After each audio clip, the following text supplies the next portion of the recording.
होता म्हणजे इतर मेळाव्यांपेक्षा युनिक कन्सेप्ट होते. त्याच्यात कम्युनिकेशन चांगलं झालं म्हणजे समोरच्या फॅमिलीसोबत आणि कॅन्डिडेटसोबत. थँक्यू. थँक्यू. म्हणजे तुम्ही जो काही 1 to 1 डायलॉग साधू शकलात याचा तुम्हाला इथे छान आनंद आणि अनुभव मिळाला, जेणेकरून तुमच्या मनातलं आणि समोरच्याच्या मनातलं तुम्हाला छान जाणून घेण्याची इच्छा होती. खूप छान.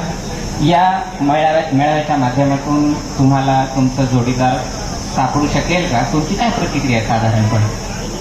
अशी शक्यता आहे म्हणजे पॉझिटिव्ह आहे.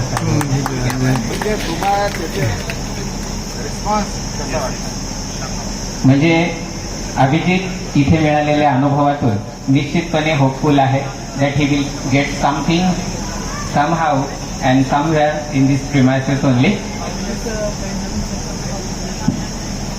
अभिजित, तुम्हाला या मेळाव्याच्या संदर्भात आणखी काही ॲडिशन म्हणून काही सांगता येईल का आम्हाला?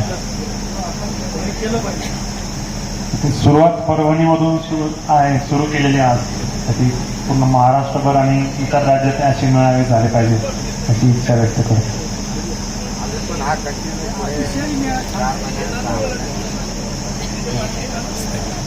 दरवर्षी व्हावी अपेक्षा.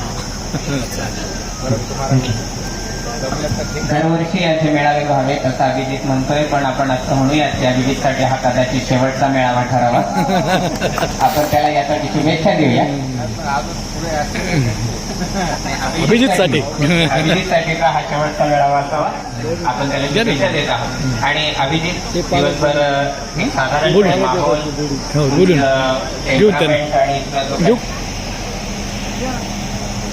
चालेल. अभिजित, थँक्यू.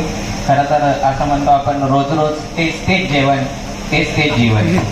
रोज तेच जीवन तेच जेवण. थोडासा तरी चेंज पाहिजे. काळजाला काळजाची जुळता येतं, काळजात थोडीशी रेंज पाहिजे. तर ती रेंज आज इथे तुम्हाला कुठेतरी सापडत असल्याचा आनंद आम्हाला तुमच्या चेहऱ्यावर दिसतोय. अभिनंदन पुन्हा एकदा. थँक्यू.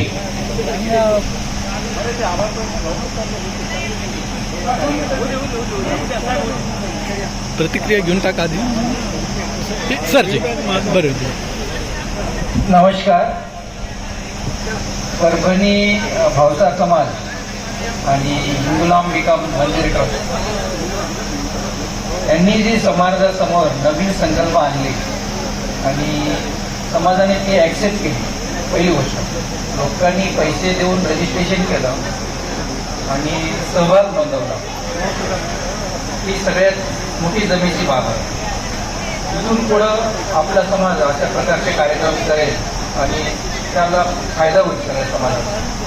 कारण आता सगळ्यापासून पाहतो आपण जी हॉस्पिटॅलिटी जी प्रोव्हाइड केली ते सगळं गॅदर केला, कूलर्स लावले, आपण देवीची आरती करून कार्यक्रम सुरू केला, सुंदर नाश्ता दिला, सुंदर जेवण, थंड पाणी, या सगळ्या गोष्टीचे जे आपण अरेंजमेंट केली त्याबद्दल सर्वांचे खूप खूप आभार.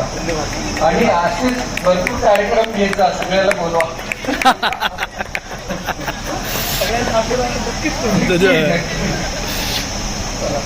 कार्य देतो का?